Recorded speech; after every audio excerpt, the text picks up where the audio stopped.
Isa pa nga pong malakas na palakpak para sa ating Panginoon. Yung mas malakas po para sa ating Panginoon. Hallelujah. Muli po tayong tumayo bilang paggalang po natin sa salita ng ating Panginoon. At muli ko pong babasahin yung ating pong teksto. Babasahin ko po sa New International Version, Revelation chapter 4, verses 9 to 11. Whenever the living creatures give glory, honor, and thanks to Him who sits on the throne and who lives forever and ever, the 24 elders fall down before Him who sits on the throne and worship Him who lives forever and ever. They lay their crowns before the throne and say, "You are worthy, our Lord and God, to receive glory and honor and power, for you created all things, and by your will they were created and have their being." Pagpalain ng Panginoon ang kanyang masalita na atin pong nabasa. Maaari na ba kayong umupo? Patuloy po tayo sa topic about worship. At ang paksa ng mensahe ng Panginoon sa hapong ito is planned for God's pleasure. Nakaplano para sa kasiyahan ng Diyos. You and I were planned for God's pleasure. Bringing enjoyment to God, living for His pleasure is the first purpose of our life. Hindi lamang tayo nilikha ng Panginoon upang magpuri sa Kanya, kundi tayo po ay nilikha din ng Panginoon para sa Kanyang kasiyahan. Tandaan po natin mga kapatid na ang taong nilikha ng Panginoon para sa Kanyang kasiyahan. Di ba ang mga anak? Yung mga anak po ninyo, habang bata pa, ang sinasabi po ninyo ay nakakaalis ng pagod, nakakaalis ng stress. Nagiging kasiyahan ng magulang ang mga bata. Pero may limitasyon. Pag nagpinata na yan, hindi na siya nagiging kasiyahan ng magulang. Nagiging sakit na ng ulo ng magulang. Ikaw at ako ay nilikha ng Panginoon para sa Kanyang kasiyahan. Tayo po ay magbigay ng kasiyahan sa ating pong Panginoon. Palakpakan natin ang Diyos. Na kapag naunawaan po natin ito, na ang tao ay Kanyang nilikha para sa Kanyang kasiyahan, we will never again have a problem with feeling insignificant. Ibig sabihin, makikita ko ngayon yung halaga mo. Sabihin mo nga sa katabi mo, may halaga ka. Hindi ka lang niya pinahalagahan.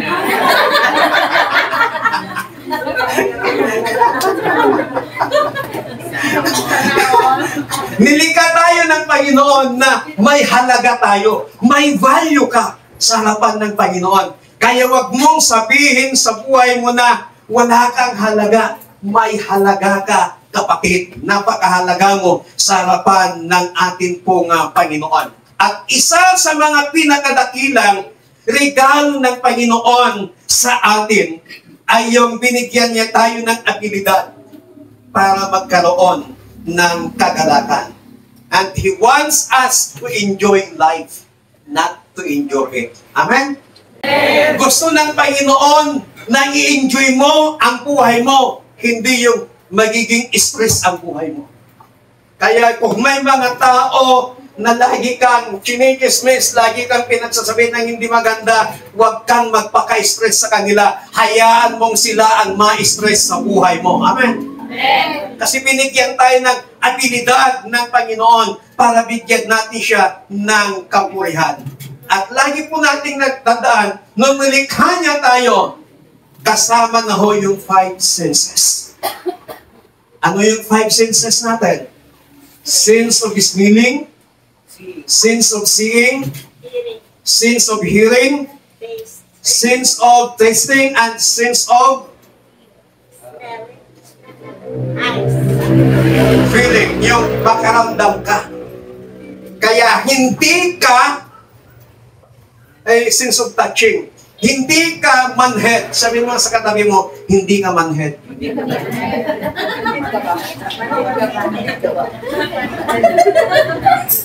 At yung pagbigay natin ng kasiyahan sa Panginoon, that is called worship. When we bring pleasure to God, it means it is worship. And the Bible says in the book of Psalm 147 verse 11, the Lord is pleased only with those who worship Him and trust His love.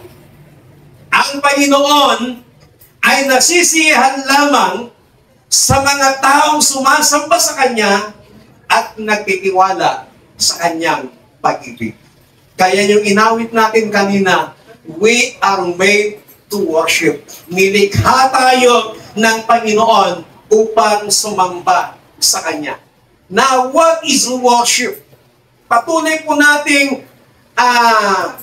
tingnan yung mas malalim na kahulugan ng worship. Ang worship na tinatawag ay hindi lamang pag-awit ng mga malumanay na awitin. Titingnan po natin ngayon kung ano nga ba ang ibig sabihin ng worship. Number one, worship is focusing my attention on God. Ang pagsamba ay nagpo-focus ng ating atensyon sa Panginoon. Yung lyrics na inawit natin kanina ay abandon every distraction. Na lahat ng nakaka-distract sa buhay mo, inaabandona mo. Kasi nga, yung paningin mo nakapokus sa Panginoon, yung atensyon mo nakapokus sa Diyos. Kaya kahit anumang gawin ng kaaway upang ikaw ay ligaligin, kahit anong gawin ng kaaway upang ikaw ay disturbuin, hindi ka nadidisturbo kasi nakapokus ka sa Panginoon. Palakpakan natin ang Diyos. Ano pong sabi ni Psalmist David? Sa book of Psalm 139 verses 1 to 3. You have searched me, Lord, and you know me. You know when I sit and when I rise. You perceive my thoughts from afar. You discern my going out and my lying down. You are familiar with all my ways. Alam ng Panginoon kung kailan tayo uupo at kung kailan tayo tatayo. Alam ng Panginoon yung mga daanan natin. Familiar na familiar ang Diyos sa mga ginagalawan po natin. Kaya hindi natin matataguan ng Panginoon because He is familiar to our ways. Worship is our response to God's love. Yung pagsamba natin sa Panginoon, yun po yung pag-response natin sa pag-ibig ng Diyos. Worship is the way we react. Worship is the way we respond to God when He loves us. At nakita po na natin, God takes the initiative. Nauna na ang Panginoon na minahal niya tayo. Kaya in response to that, you must worship God. Yung pagmamahal ng Panginoon na mula doon sa rurok ng kasalanan, ikaw ay niyakap ng Panginoon. Kaya dapat lamang nasambahin mo ang Panginoon. Kasi hindi ka niya hinayaan doon na malugmok sa kasalanan. Hinamo ka ng Panginoon. Kaya dapat lamang nasambahin natin ang ating pong Panginoong Diyos. God created us. He saved us. He forgive us. He bless us. He protects us. And as a result, we respond in worship. And we must worship our living God. Palakpakan natin ang Panginoon. Worship is giving back to God. Whenever we give back to God, whenever we offer anything to God, that's called worship. That brings pleasure to God. When we are grateful to our Heavenly Father, that brings pleasure to God. Ano man yung ibinibigay mo sa Panginoon, that is worship to God. Ano man yung ginagawa natin para sa Panginoon, that is worship to God. At nagbibigay ka ng kasiyahan sa Panginoon. At kapag nagbigay ka ng kasiyahan sa Diyos, kapag nasisiyahan sa iyo ang Diyos, kahit hindi ka humingi, ang Diyos kusang magbibigay para sa iyo. Ayon kayo ng mga magulang. Kapag nasiyahan kayo sa inyong mga anak, hindi man hihingi yan, binibigyan nyo parang bonus. Kaya sinasabi minsan ng mga anak, Nay, Ma, may lagdag ka? Ginagano tayo, binibiro tayo minsan kasi hindi man nila masabi diretsahan na nasisiyahan kasi ako sa ginawa mo anak, kaya ito bonus mo. Ganon din po ang Panginoon na kahit hindi tayo humingi sa Diyos, kung nasisiyahan sa atin ang Panginoon, then ikaw ay pagpapalain ng Panginoon. Ang tanong, what do you give to God? What do we offer to Him? Bilang pagsamba natin sa Panginoon, ano yung maaari mong ibigay sa Kanya? Ano yung maaari mong ialay sa Kanya? The Bible says, in the book of Mark, chapter 12, verse 30, ang sabi po dito, and you shall love the Lord your God with all your heart, with all your soul, with all your mind, and with all your strength. This is the first commandment. Ito yung tinatawag na golden rule na ibinigay ng ating Panginoong Hesus na mahalin natin ng buong puso ang ating Panginoon, ng buong lakas, buong isip. At mula sa talatang ito, there are three ways God wants us to love Him. Number one, love Him thoughtfully. Ano pong sabi ng Biblia? Love Him with all our mind. Lagi nating iisipin yung pag-ibig ng Panginoon sa atin. We must think about His goodness. We must think about His grace. We must think about His love. Na parang napaka-imposible na ikaw at ako ay kayang inabot ng Panginoon. But because of the grace, because of the love of God, inabot niya po tayo. Now, we must love Him thoughtfully. Ang laman ng ating isip, yung katapatan, kabutihan ng ating Panginoon. Pangalawa na sinasabi ng Book of Mark, we must love God passionately. Ano pong sabi? With all your heart and soul. Ibig sabihin, we must love God emotionally. Di ba? Nasabi ko kanina na isa sa mga senses na ibinigay sa atin ng Panginoon ay yung makaramdam. May emotion ka.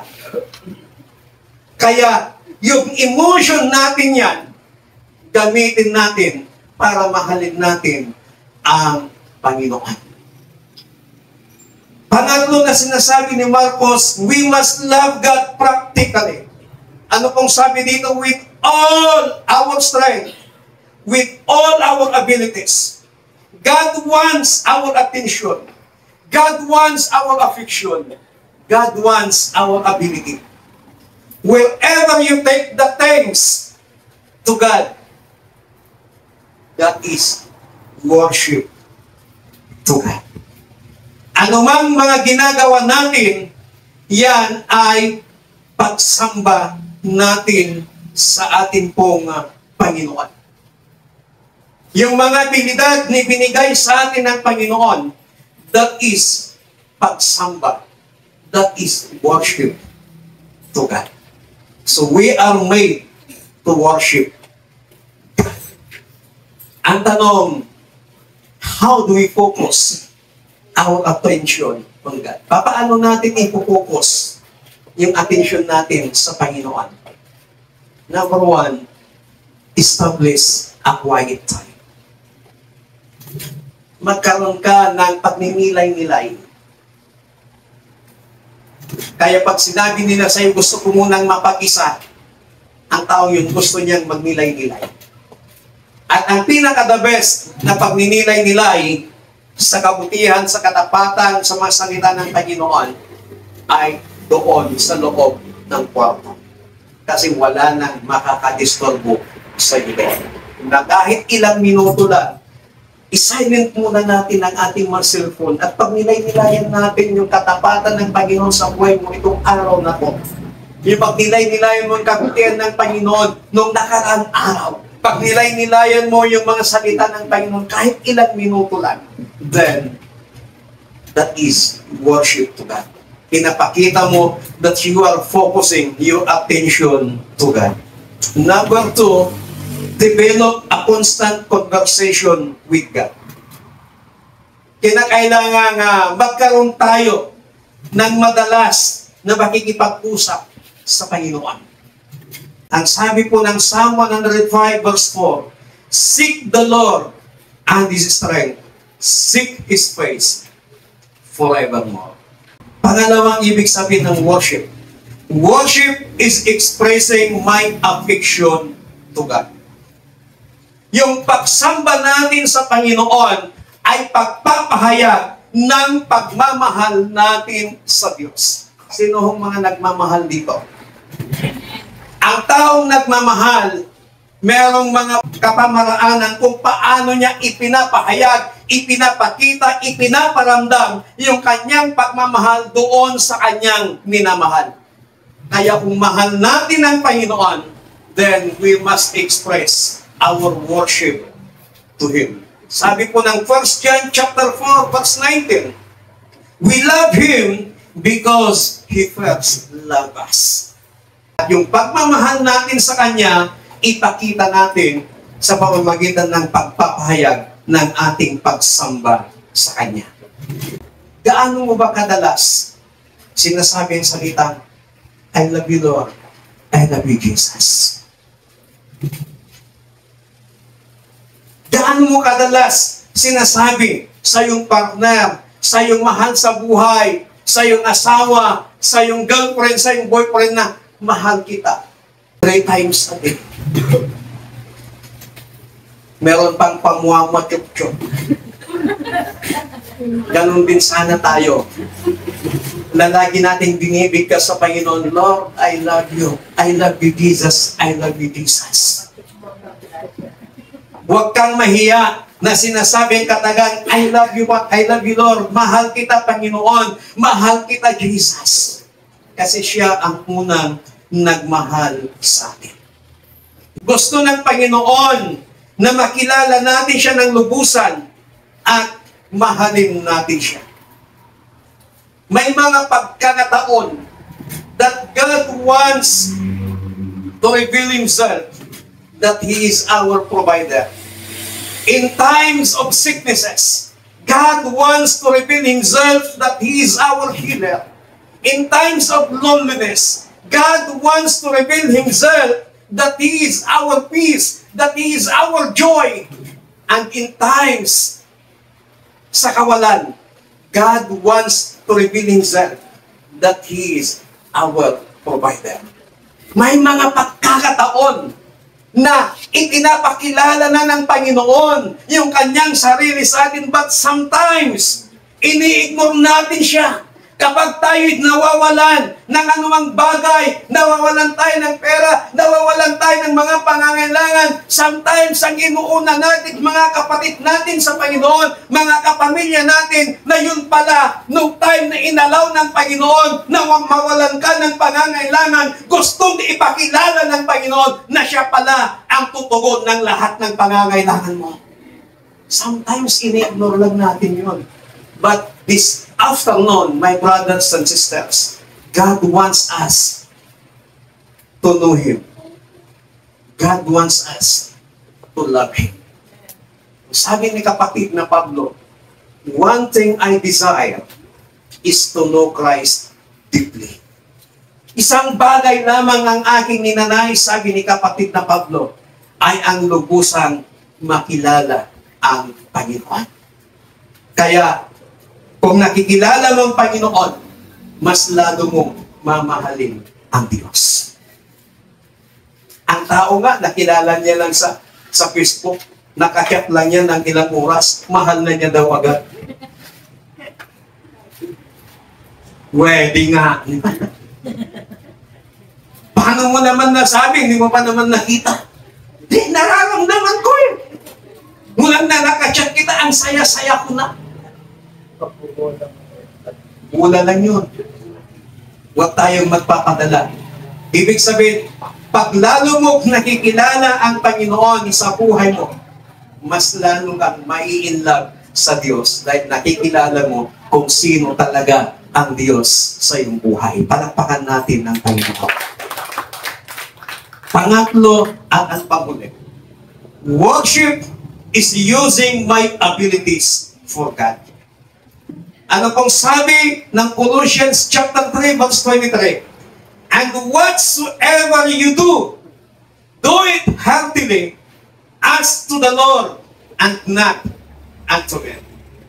Kung gusto mong masamba ang Panginoon, kung may trabaho ka, huwag mong bitawan yung trabaho mo.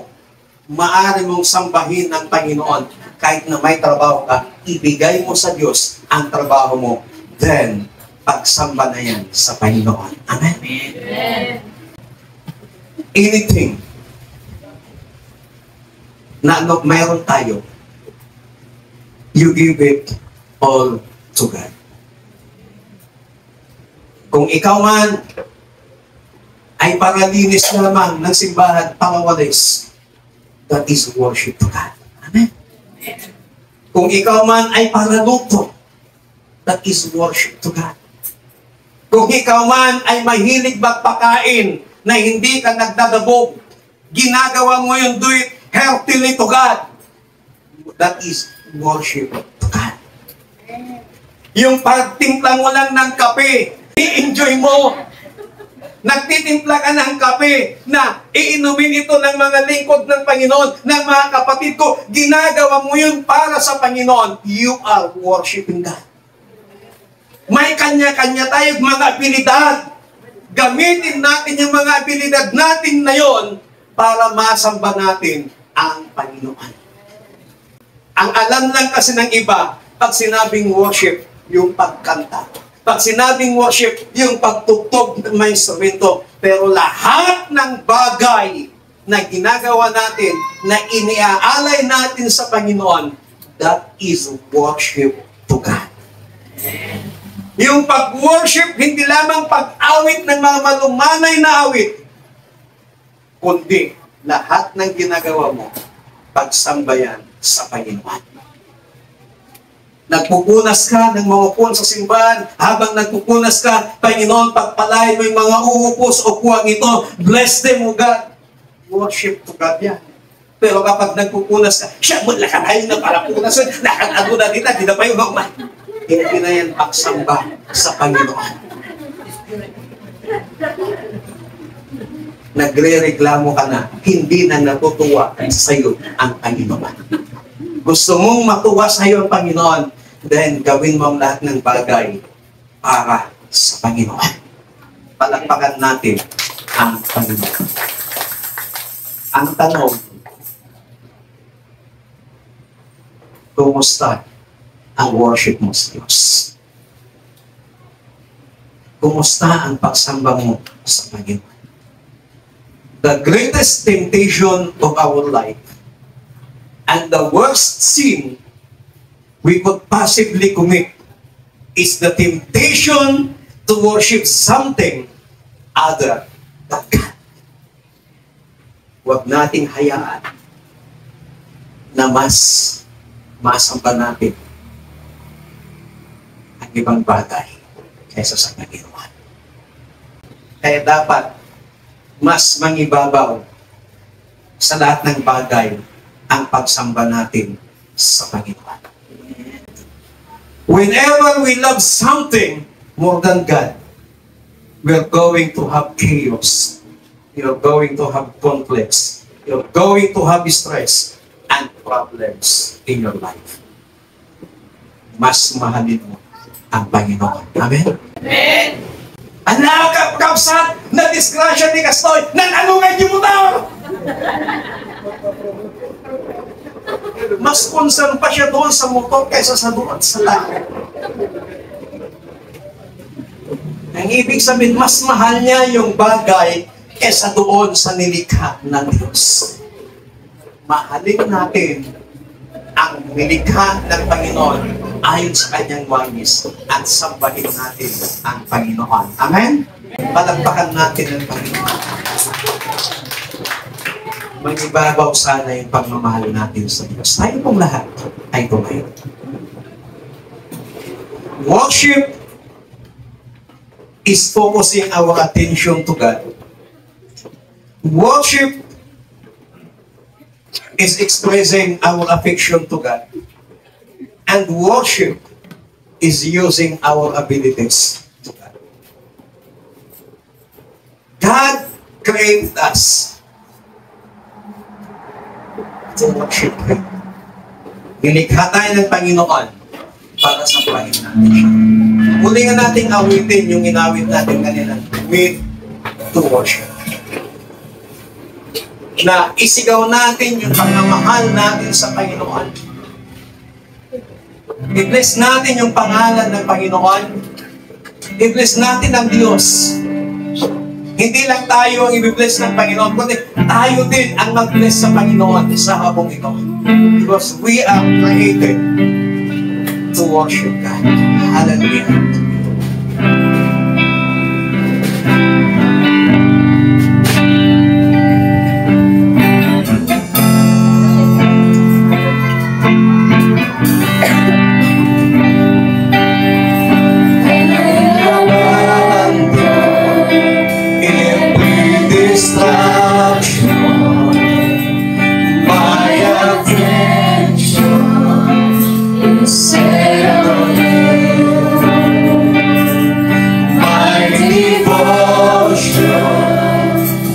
Jesus, my portion, my affection is set on you.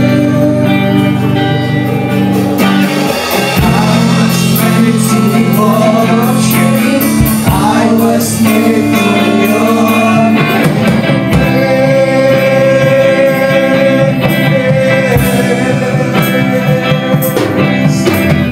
I was made to worship.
to worship.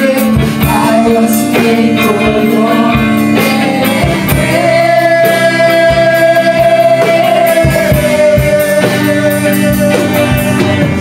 I was made to worship. I was made to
bless your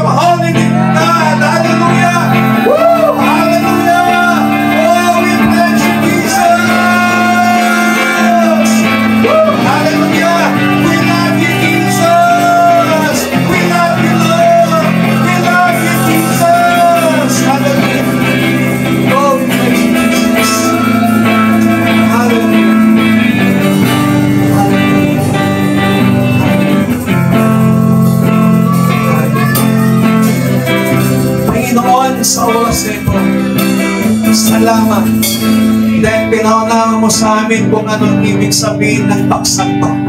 Ang pagsamba hindi lamang pala pang-awit ng mga awiting malumanay, kundi lahat ng aming ginagawa, kinakailangan gawin namin ito para sa iyo. That is worship, O God. Help us, Lord, na may ialay namin sa iyo lahat ng bagay na aming gagawin. Help us, O God, na mapasaya ka namin sa aming mamuhay. Tulungan mo kami, banal na Espiritu, na matuwa ka lagi sa aming mamuhay. At kapag nangyari yun, Panginoon, that is we called worship. Worship. Worship. Holy Spirit, help us.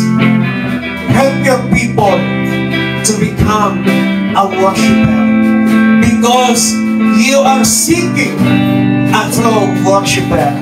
At sana sa paghahanap mo, Panginoon Isus, ng mga tunay na sumasamba sa iyo, matagpuan mo kami, matagpuan mo ang bawat isa, that we are worshiping you in spirit and in truth. Salamat ng marami.